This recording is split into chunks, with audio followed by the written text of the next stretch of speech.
Welcome to plant diet recipes views and friends. என் சேனலை எல்லாம் சப்ஸ்கிரைப் பண்ணுங்கள், லைக் பண்ணுங்கள், ஷேர் பண்ணுங்கள். இன்றைக்கி நம்ம பார்க்க போகிறது வந்து காலிஃப்ளவர் கிரேவி தான் பார்க்க போகிறோம். இதுக்கு வந்து நம்ம கடுகு ஒரு அரை ஸ்பூன், சீரகம் ஒரு ஸ்பூன், அப்புறம் உளுத்தம்பருப்பு ஒரு ஸ்பூன், அப்புறம் கடலைப்பருப்பு ஒரு ஸ்பூன் போட்டுட்டு கடுகு பொரியிற வரைக்கும் வெயிட் பண்ணலாம்.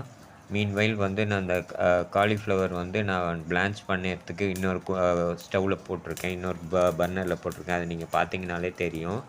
அது வந்து எப்படி பண்ணணும்னா, உங்களுக்கு தேவையான காலிஃப்ளவர் எடுத்துக்கிட்டு அந்த காலிஃப்ளவர் முழுகிற அளவுக்கு தண்ணி வச்சுட்டு அந்த தண்ணியில் வந்து பிஞ்ச் ஆஃப் சால்ட் போட்டுடணும். ஸோ தட் அதில் இருக்கிற புழுவெல்லாம் வந்து செத்து போயிடும். அதுக்காக தான் நம்ம இந்த மாதிரி கொதிக்க வைக்கிறது. ஒரு 5 to 7 மினிட்ஸ் அது கொதிக்க வச்சிங்கன்னா போதும். இப்போ கடுகு பொரிஞ்சிருச்சு. அதனால் வந்து நம்ம ஒரு 3 to 4 spoons of desiccated coconut போட்டு அதை நல்லா வந்து கோல்டன் ப்ரௌன் கலர் வர்ற வரைக்கும் நல்லா ஃப்ரை பண்ணி எடுத்துப்போம். மீன்வெல் இந்த டைப் ஆஃப் பிளாண்ட் டயட் தான் நான் இப்போ பண்ணுறது. பிளாண்ட் டயட் எல்லாமே வந்து அல்சர் பேஷண்ட்டு, கேஸ்ட்ரோ ப்ராப்ளம் இருக்க பேஷண்ட்ஸு, அப்புறம் போஸ்ட் ஆப்ரேட்டிவ் கேரில் இருக்க பேஷண்ட்ஸு, அப்புறம் சில கிட்ஸுக்கு வந்து காரம் பிடிக்காது. அவங்களுக்காக தான் வந்து விதவிதமாக எந்தெந்த டைப்பில் வந்து ரெசிபீஸ் தயார் பண்ண முடியுமோ அந்தந்த டைப் ஆஃப் ரெசிபீஸ்லாம் நான் யோசித்து செய்கிறேன். உங்களோட மேலான கமெண்ட்ஸ் வந்து எனக்கு மோட்டிவேஷ்னலாக இருக்கும். அப்புறம் நான் எங்கேயாவது தப்பு பண்ணுறேன்னா அதை நீங்கள் ஐடென்டிஃபை பண்ணி கமெண்ட் பண்ணிங்கன்னா அதை ரெக்டிஃபை பண்ணுறதுக்கு எனக்கு ரொம்ப உதவியாக இருக்கும். இப்போ வந்து டெசிகேட்டட் கோகனட் நல்லா கோல்டன் ப்ரௌன் கலரில் ஃப்ரை ஆகிடுச்சு. இப்போ வந்து 4 தக்காளி எடுத்திருக்கேன். ஏன்னா கிரேவிக்கு கொஞ்சம் நல்லா தக்காளி நிறைய இருந்தால் தான் திக்காக வரும். ஸோ அதனால் 4 தக்காளி, கொஞ்சம் மீடியம் சைஸ் தக்காளி எடுத்து கட் பண்ணி போட்டிருக்கேன். அதே மாதிரி ஒரு முக்கால்லேருந்து அரை ஸ்பூன் அளவுக்கு உப்பு நான் போட்டிருக்கேன். உங்களுக்கு எந்த அளவுக்கு தேவையோ அந்தளவுக்கு உப்பு போட்டுக்கோங்க. ஏன்னா நம்ம காலிஃப்ளவர்லேயும் பிஞ்ச் ஆஃப் சால்ட் போட்டு தான் நம்ம அதை பிளான்ச் பண்ணி வச்சுருக்கோம். ஸோ அதனால் இதில் சால்ட் வந்து உங்களுக்கு எவ்வளோ தேவையோ அந்தளவுக்கு போடுங்க. நான் ஹாஃப் அ ஸ்பூனுக்கு கொஞ்சம் அதிகமாக போட்டிருக்கேன். இப்போ எதுக்கு நான் இப்போவே சால்ட் ஆட் பண்ணிட்டேன்னா, அப்போ தான் தக்காளி வந்து குயிக்காக வந்து வதங்கிடும். அதனால தான் வந்து நான் சால்ட் இப்போ ஆட் பண்ணியிருக்கேன். மீன்வைல் உங்களோட ஃப்ரெண்ட்ஸோ உங்கள் ரிலேட்டிவ்ஸில் யாராவது அல்சர் பேஷண்ட்டோ இல்லை கேஸ்ட்ரோ ப்ராப்ளம் இருக்க பேஷண்ட்ஸோ இருந்தாங்கன்னா அவங்களுக்கு தயவுசெய்து இந்த வீடியோஸ் எல்லாமே ஃபார்வர்ட் பண்ணுங்கள். ஸோ தட் அவங்க டிஃப்ரெண்ட்டாக சமைச்சு சாப்பிட்டு பழகிப்பாங்க. ஏன்னா அல்சர் பேஷண்ட்டோ இல்லை கேஸ்ட்ரோ ப்ராப்ளம் இருக்க பேஷண்ட்ஸ்க்கு மோஸ்ட்லி டாக்டர் வந்து தயிர் சாதம் அப்படி இல்லைனா பருப்பு சாதம், அப்புறம் அது கூட வந்து பாயில்டு வெஜிடபிள்ஸ் தான் சாப்பிட சொல்லுவாங்க. ஏன்னா அவங்களால தாங்கிக்க முடியாது, எந்த ஒரு காரத்தையோ இல்லை எந்த விதமான ஸ்பைசஸையோ தாங்கிக்க முடியாது. ஸோ அதனால தான் வந்து பிளாண்டாக டயட் எப்படிலாம் டிஃப்ரெண்ட்டாக அவங்களுக்காக நம்ம பண்ணணும் அப்படின்னு சொல்லிட்டு நான் யோசித்து செய்கிறேன். இந்த வீடியோஸை வந்து உங்களுக்கு தெரிஞ்ச ரிலேட்டிவ்ஸோ இல்லை ஃப்ரெண்ட்ஸுக்கோ யாருக்கெல்லாம் அல்சர் ப்ராப்ளமோ வயிறு பிரச்சனை இருக்க ப்ராப்ளமோ இருந்துச்சுன்னா அவங்களுக்கு தயவுசெய்து இந்த வீடியோஸை ஷேர் பண்ணுங்கள். ஸோ தட் இதை பார்த்து அவங்களும் இதை மாதிரி விதமாக சமைச்சு வாய்க்கு ருசியாக சாப்பிடுவாங்க. ஸோ தட் அவங்க அது மாதிரி பார்த்து சாப்பிட்டாங்கன்னா அதுவே எனக்கு பெரிய திருப்தி தான். அவங்களுக்காக தான் ஸ்பெசிஃபிக்காக நான் போடுறதே. ஏன்னா நார்மலாக பண்ணுற வீடியோஸ் நிறையவே இருக்குது. ஆனால் இந்த மாதிரி டைப் ஆஃப் பேஷண்ட்ஸுக்கு எந்த வீடியோவுமே கிடையாது தமிழில். இங்கிலீஷ்லேயும் மோஸ்ட் ப்ராபப்ளி இருக்காது. ஸோ அதனால தான் நான் இதில் போடுறேன். இப்போ தக்காளி நல்லா வதங்கிடுச்சு. உப்பு போட்டதுனால மேற்கொண்டு கொஞ்சம் வதங்கலான்றதுக்காக இன்னும் கொஞ்சம் நேரம் வைக்கலாம்.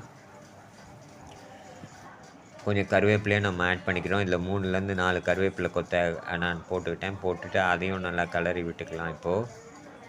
ஏன்னா ஸோ தட் அதுவும் கொஞ்சம் வதங்கினா நல்லா ஃப்ளேவர் டேஸ்ட் கொடுக்குன்றதுக்காக. ஸோ இந்த மாதிரி இந்த வீடியோஸை தயவுசெய்து வந்து நீங்கள் அல்சர் பேஷண்ட்ஸுக்கோ இல்லை கேஸ்ட்ரோ ப்ராப்ளம் வயிறு பிரச்சனை இருக்க பேஷண்ட்ஸ்க்கோ எடுத்துகிட்டு போங்க. அதே மாதிரி சர்ஜரி பண்ணி 7 to 10 டேஸ் வரைக்கும் பிளாண்டாக தான் டயட் சாப்பிட சொல்லுவாங்க. அந்த மாதிரி பேஷண்ட்ஸ்க்கும் இந்த மாதிரி வீடியோஸை வந்து ஷேர் பண்ணுங்கள். ஸோ தட் அவங்களும் டிஃப்ரெண்ட்டாக சாப்பிடுவாங்க. இந்த மாதிரி டைப் ஆஃப் ஃபுட்டை சாப்பிட்றதுனால அவங்களுக்கு வயிற்றுக்கு எந்த ஒரு பிரச்சனையோ அல்சர் பேஷண்ட்க்கு எந்த ஒரு இரிட்டேஷனோ ஒரு மோசமான விளைவுகளோ வரவே வராது. ஏன்னா இதில் நான் எந்த விதமான காரமும் மஞ்சத்தூள் கூட ஆட் பண்ணுறதில்ல, எந்த விதமான ஸ்பைசஸும் ஆட் பண்ணுறதில்ல. சப்போஸ் அல்சர் பேஷண்ட்டுக்கு மஞ்சத்தூள் இதெல்லாம் ஒத்துக்கும், ஆனியன்லாம் ஒத்துக்கும் அப்படின்ற மாதிரி இருந்ததுன்னா கடுகு தாளித்த உடனே ஆனியன் போட்டு நீங்கள் ஃப்ரை பண்ணிவிட்டு அதுக்கப்புறமா வந்து பிஞ்ச் ஆஃப் மஞ்சத்தூள் ஆட் பண்ணிக்கலாம். இஞ்சி பூண்டு சோம்பு பேஸ்ட்டு கூட ஒத்துக்குச்சுன்னா அதை கூட போட்டு நீங்கள் நல்லா அந்த பச்சை வாசனை போகிற வரைக்கும் வதக்கிட்டு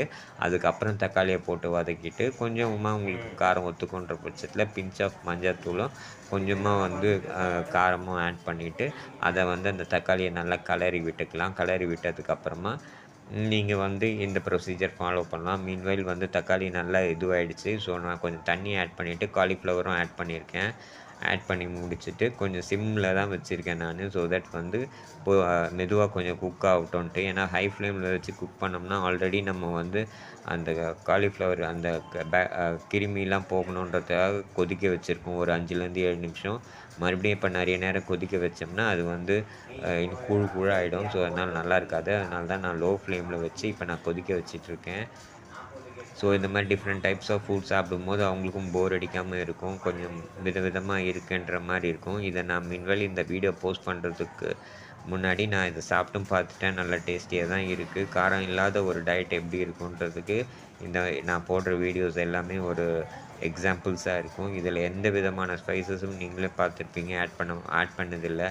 சப்போஸ் உங்களுக்கு எந்தெந்த டைப் ஆஃப் ஸ்பைசஸ்லாம் வந்து ஒத்துக்குமோ அந்த டைப் ஆஃப் ஸ்பைசஸ் எல்லாம் நீங்கள் ஆட் பண்ணி அப்படி உங்களோட இதை வந்து நீங்கள் இதை வந்து எப்படி வேணால் நீங்கள் மாடிஃபை பண்ணி பண்ணிக்கலாம். ஸோ இது ஜஸ்ட்டு வந்து உங்களுக்கு ஒரு ஐடியா கொடுக்கறதுக்காக தான் நான் இப்படி பண்ணி போடுறேன். இதில் எதெல்லாம் உங்களுக்கு மாடிஃபை பண்ணணும்னு தோணுதோ அதெல்லாம் மாடிஃபை பண்ணுங்கள். மீன்வைல் சிம்மில் வச்சு நான் குக் பண்ணுறதுனால அப்படியே இருக்குது. கொஞ்சம் ஹை ஃப்ளேம் வைக்கணும். கொஞ்சம் நேரம் கழித்து ஹை ஃப்ளேம் வைக்கலான்னு பார்க்குறேன். ஸோ தட் வந்து ஓரளவுக்கு நல்லா குக் ஆகி வரும். நான் கிரேவி வந்து ரொம்ப திக்காக இது மாதிரி எடுக்க போகிறதில்ல. கூட வந்து எண்டு ஆஃப் அந்த கொதிச்சிடுச்சு. கொஞ்சம் நிறைய நேரம் சிம்மில் வச்சு அது ஓரளவுக்கு கொதிக்க வச்சாச்சு.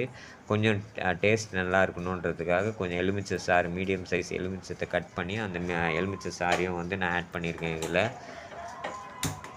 இப்போ மறுபடியும் வந்து எலுமிச்சை சாறு ஆட் பண்ணதுக்கப்புறமா 5 to 7 மினிட்ஸ் நீங்கள் குக் பண்ணால் போதும். அதுக்குள்ளேயே அது அதுக்கு மேலே நீங்கள் எலுமிச்சை சாறை குக் பண்ணிங்கன்னா வந்து கசப்பு தன்மை எடுத்துரும். மொத்த ரெசிபியுமே பாழாயிடும். அதனால் வந்து எலுமிச்சைப்பழம் சாறு நீங்கள் எந்தெந்த டிஷ்லலாம் யூஸ் பண்ணுறீங்களோ அந்த டிஷ்ஷை வந்து ஊற்றுனதுக்கப்புறம் 5 to 7 மினிட்ஸ்க்குள்ளே கொதிக்க வச்சு முடிச்சிடணும். அந்த ப்ராசஸை கம்ப்ளீட் பண்ணிடணும். அதுக்கு மேலே கொதிக்க வச்சிங்கன்னா வந்து அது கசப்பு கொடுக்க ஆரம்பிச்சிடும். ஸோ இப்போ நான் சிம்மில் தான் வச்சுருக்கேன். மறுபடியும் சிம்மில் வச்சே பாயில் பண்ணுறேன். ஸோ தட் காலிஃப்ளவர் வந்து ரொம்ப உடையாமல் அப்படியே நல்லா எப்படி நம்ம போட்டோமோ அதே மாதிரி வருன்றதுக்காக.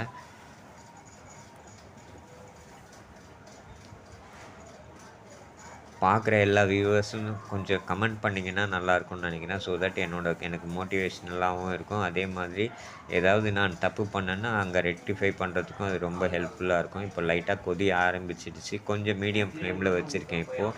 ஸோ அதனால் கொதி வர ஆரம்பிச்சிடுச்சு. நான் இதை கட் பண்ணி எடுக்கிறதுனால நான் ஹை ஃப்ளேம் வைக்கிறதும் ஃப்ளேமை லோ பண்ணுறதும் உங்களுக்கு தெரியாது. நான் இப்போ ஹை ஃப்ளேம் தான் வச்சுருக்கேன். பட் கட் பண்ணி எடுத்ததுனால தெரில. இப்போ வந்து கொதிக்க ஆரம்பிக்குது. இன்னும் கொஞ்சம் நேரம் இப்போ ஒரு 3 மினிட்ஸ் ஆயிருக்கு. இன்னும் ஒரு 4 மினிட்ஸ் போல் கொதிக்க வச்சுட்டு அதுக்கப்புறம் ஆஃப் பண்ணிக்கலாம். இந்த மாதிரி டைப் ஆஃப் ஃபுட்டு வந்து சாப்பிடும்போது வயிற்றுக்கு எந்த பிரச்சனையும் வராது. நார்மலாக சாப்பிட்றவங்க கூட இந்த மாதிரி ட்ரை பண்ணி பார்க்கலாம். அவங்களோட ஸ்பைசஸ்லாம் ஆட் பண்ணி ரொம்ப நல்லா இருக்குது. டெசிகேட்டட் கோகோனட் எங்கே விற்கும்னா எல்லா சூப்பர் மார்க்கெட்ஸ்லேயும் விற்கும்.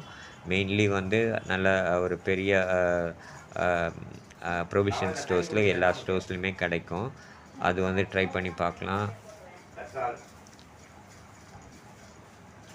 முக்கியமாக வந்து இந்த இஞ்சி பூண்டு பேஸ்ட்டு அதெல்லாம் வந்து நீங்கள் கடையில் ரெடிமேடாக இருக்கிறது வாங்காதீங்க. மேக்ஸிமம் வந்து வீட்லேயே நீங்கள் தயார் பண்ணி செய்கிறது தான் நல்லாயிருக்கும். ஏன்னா கடையில் விற்கிறது வந்து ப்ரிசர்வேட்டிவ்ஸ் ஆட் பண்ணுவோம். ப்ரிசர்வேட்டிவ்ஸ் ஒன்ஸ் அகெயின் வந்து அது வயிற்றை இன்னும் தான் புண்ணாக்கும்.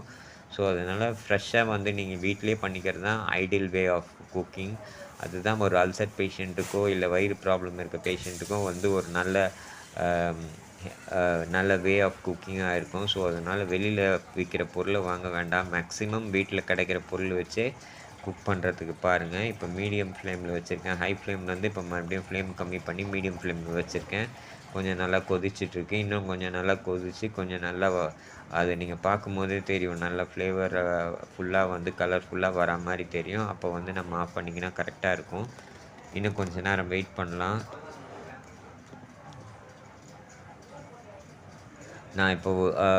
நான் குக் பண்ணுற விதம் எல்லாமே ஹைலி காம்ப்ளிகேட்டட் எதுவுமே கிடையாது. ரொம்ப ஈஸி டு குக் மெத்தட் தான். அதனால் அல்சர் பேஷண்ட்டோ இல்லை கேஸ்ட்ரோ ப்ராப்ளம் இருக்க பேஷண்ட்டோ அவங்களே கூட இதை பார்த்து செல்ஃப் குக்கிங்கே பண்ணலாம்.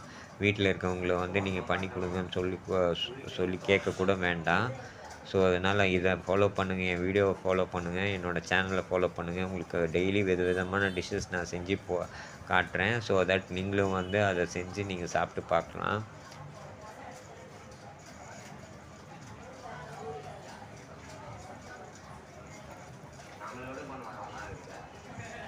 நீங்கள் வந்து இந்த கிரேவி வந்து நல்லா திக்காக நல்லா சுண்ட வச்சு திக்காகவும் பண்ணிக்கலாம், இல்லை கொஞ்சம் தண்ணியாகவும் பண்ணிக்கலாம். Thank you viewers.